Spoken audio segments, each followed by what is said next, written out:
उस चीज का नाम बताएं जो पैदा होते ही उड़ने लगती है।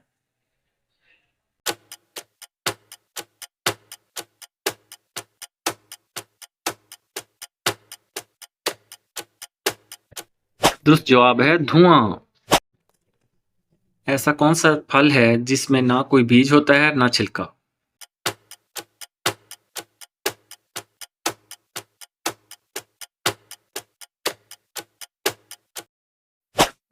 दुरुस्त जवाब है शहतूत।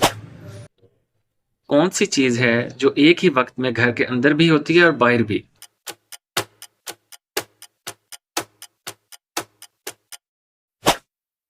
घर का दरवाजा। वो क्या है जो हर मौसम में ठंडी ही रहती है?